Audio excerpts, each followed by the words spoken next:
Tenants in California are camping out at the state capitol in support of even more anti-landlord laws that would put an even greater cap on rent increases and put even stronger tenant protections against eviction. I'm Tony, and this is Real Estate Investing and Landlord News. All right, so I have an interesting article and video for you today, and it's going over these tenants who are fighting for these new tenant protections up in California. Now, it doesn't surprise me that, hey, you know what? People in California, they hate landlords. They want landlords to lose all their property rights. They want free rent forever. I mean, none of this stuff surprises me, but it surprises a lot of the people who are, they're not landlords. They're not property owners. They're like, well, they have the strongest tenant protections in the entire country in the state of California. They have had super long eviction moratoriums. They have statewide rent control. They've got, just cause eviction protections. They've got things that say that, you can't deny somebody because they have a Section 8 voucher. I mean, they've got all the laws that I talk about all the time being horrible for landlords' businesses, but it isn't good enough. And it's never going to be good enough, okay? Every time they put a law in place, they'll be like, oh, well, they have too many loopholes, and the landlords are using those loopholes. No, they are doing what they have to do in order to stay in business. So they're out there protesting for these additional, making things worse. Okay, they want to make things worse, and the only thing they're really doing is making things worse for themselves. They're too naive. They're too ignorant of the way that businesses work, of the way that landlords operate, to realize that, hey, this is really hurting us and we need to let these people do their thing. Otherwise, there's going to be no housing development. And when there's no housing development, what do you think is going to happen to the price of housing? Do you think it's going to get cheaper? No. If there is a limited supply but increasing demand, there's only one way the prices can go, and that's up. Okay? You don't live in fantasy world. If the government comes out and tells landlords, hey, you can't make any money anymore, so we're going to implement this rent control policy saying that you have to keep your rents this low, well, what do you think? Do you think the landlords are just going to sit there and take it? Like, oh, you're right. I'm just going to pay millions of dollars out of my pocket every year so you people can stay here to help prevent homelessness. No, they're going to be like, screw that. I'm out. Okay? I'm not putting a dime in your state. And that's exactly what's going to happen. Okay, that is exactly what's going to happen. Those landlords will, the ones who already own properties are going to convert them over to condos and co-ops. They're going to sell to private owners. They're going to convert them to other purposes. Some of them might just go bankrupt because they just cannot make the numbers work. Okay, the bank might take a bunch of these properties, and eventually, remember, this is a slow speed train wreck, right? So people are like, oh, well, it works. See, it works. But you don't see what's going to happen 50 years down the line. 50 years down the line, when all the properties are dilapidated, in disrepair, the population of the state has continually declined because there isn't affordable housing and there's no new housing being proposed or being built because of all the regulations. Well, then you're going to be sitting there like, well, what now? What now? Well, the politicians won't care because most of them will have passed on at that point, okay? We're talking about 50 years down the line. So this is going to be affecting our children and our grandchildren. That's why I want to make sure that this stuff doesn't spread to other states. I don't care about California anymore. I care about where I invest, where I live, where my family lives. And you know what? I'm not going to go over in California and try to invest. Now, I'm not saying that, hey, I want all the landlords in the state to fail. No, that's not the case at all. I want the best thing for all the landlords out there. But, I think you're fighting a losing battle. I think things are only going to get worse. Okay, that's the truth. And for those people who are new real estate investors who are like, oh, I'm going to be a landlord, let me just buy here in my local town here in California. Well, that might not be the smartest idea. Okay, things are getting worse.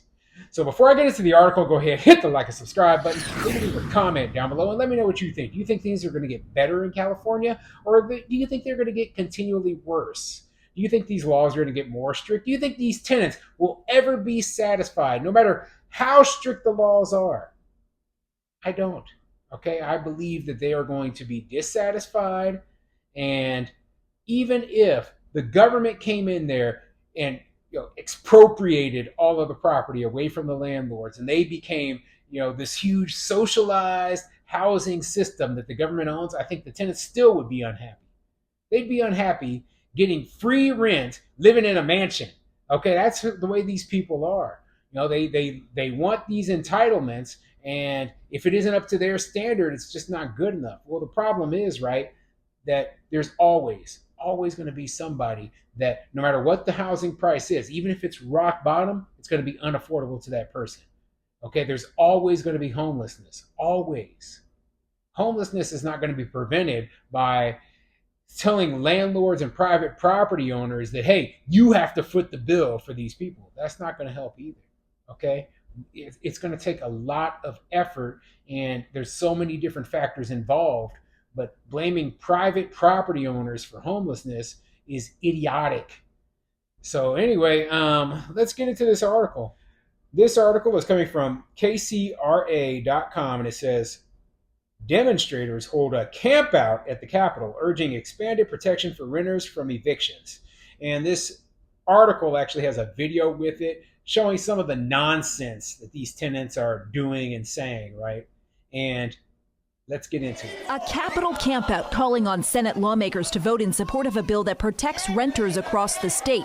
Demonstrators setting out sleeping bags and pillows, ready to stay all night at the Legislative Swing Space office building. We're here to urge our elected officials to vote and pass SB 567, the Homelessness Prevention Act. Supporters of SB 567 explaining the bill builds on existing law, better protecting low-income Californians from ending up on the streets. We're in great need.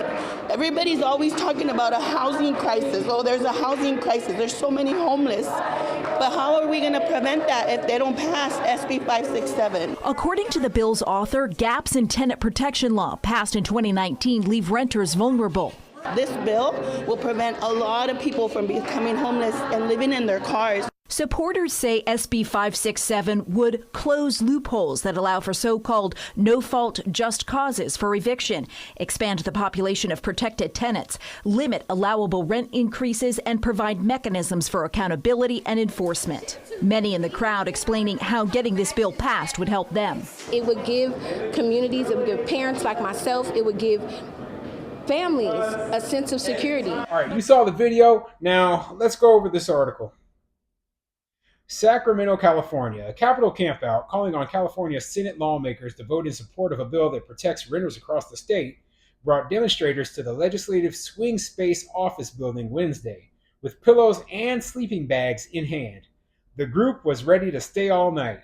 We're here to urge our elected officials to pass SB 567, the Homelessness Prevention Act, Patricia Mendoza of the Alliance of Californians for Community Empowerment told the group of about 36 supporters. People in favor of SB 567 explained that the bill builds on existing law, that it better protects low-income Californians from ending up on the streets. They think that passing more laws is going to make things better. And it is the opposite, okay? The more laws, the more rules, the more regulations, that means more expense for landlords. The more expense means that the higher the rents are going to be. Now they're going to say, oh, well, we placed in place further rent controls, right? Well, landlords, you know how landlords get around rent controls a lot of the times? They'll charge more fees, okay? They will, landlords who previously didn't raise rents for their tenants during their tenancy, now they're raising rent every single year. And they always, I believe in California, they exempt the newer buildings, right? And so they're going to build newer buildings at market rate. And, there's just going to be extremely expensive market rate rentals available for a lot of people.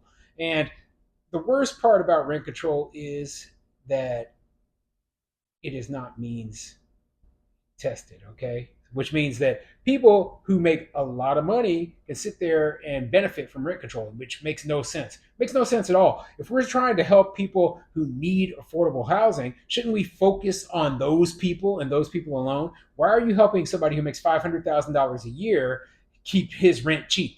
That makes no sense. This person can afford the rent whatever it costs. And you're telling me that, oh no, we have to make sure that this person only has a 5% rent increase. He makes only $500,000 a year. That's idiotic, okay?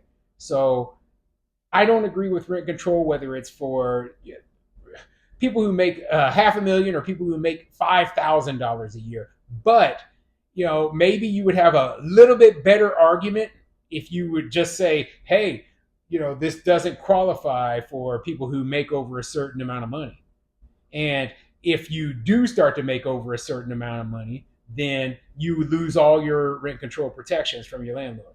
Maybe more people would agree with it then, but no, they're not going to do that because that's not politically viable. Yeah. This whole thing, when it comes down to it, is people who are passing off all these laws, right? They're a lot of them will never see these laws implemented because they're old and they will have passed away before the worst effects of the laws come to be. And so, I've always thought this about like what people in Washington D.C. and politicians, that what they will do, they will promise anything and then they will say, okay, well, this won't be fully implemented until 10 or 15 or 20 years down the line, but the person's already like 60, 70 years old. Okay, so they don't care. It's ridiculous. It's ridiculous. But I wanted to go over another article because it actually has a little bit more information about the Homelessness Prevention Act, which is SB 567 in California. And this one is coming from SpectrumNews1.com, and it says proposed California bill would lower allowable rent increases. And it's from March 10th of this year. And I'm just going to cut down or go down straight to the part where it talks about what this new law is going to do. And that way you'll better understand why this is bad for landlords. Okay, it says, and they call it the Homelessness Prevention Act, right? But they should really just call it the Rent Control Act because that's really what this is about. It's about rent control and it's about forever eviction moratoriums. That's and they think that stuff is what's going to prevent homelessness. No, it's not. Okay. So anyway, it says the Homelessness Prevention Act of 2023 builds on the California Tenant Protection Act, first enacted in January of 2020, which limits annual rent increases to 5% plus the local inflation rate, or 10%, whichever is lower. If passed, the Homelessness Prevention Act would lower those rent increase caps and help families return to their homes after no-fault evictions by broadening tenant protections to renters in mobile and single-family houses. So basically, I think what they're saying is that the cap right now is for the entire state. So they have a rent control cap over the entire state of California since January of 2020 is 10%. Okay, that's the maximum that you can raise your rents. And they want to lower that cap down. And then they also say that they want to put no fault eviction protections over single family homes as well as for mobile homes, right? So keep that in mind because when they add those no fault eviction protections for single family homes, all the small mom and pop landlords, not all of them, but the grand majority, they own and rent out single family homes. So this would be very, very bad for all the small landlords across the state. And I'm not just talking about the major cities like California and San Francisco. I'm talking about even on Calexico and all over the state in places where maybe you thought you were safe before. Now you're going to suffer under all these anti-landlord laws. That's why I say California might not be the best place to be a landlord. Okay, I'm not saying that you can't make a lot of money. I've always mentioned, hey, California is probably the place that has made more real estate billionaires than anywhere else in the entire country. But if you're getting started right now, it's probably too late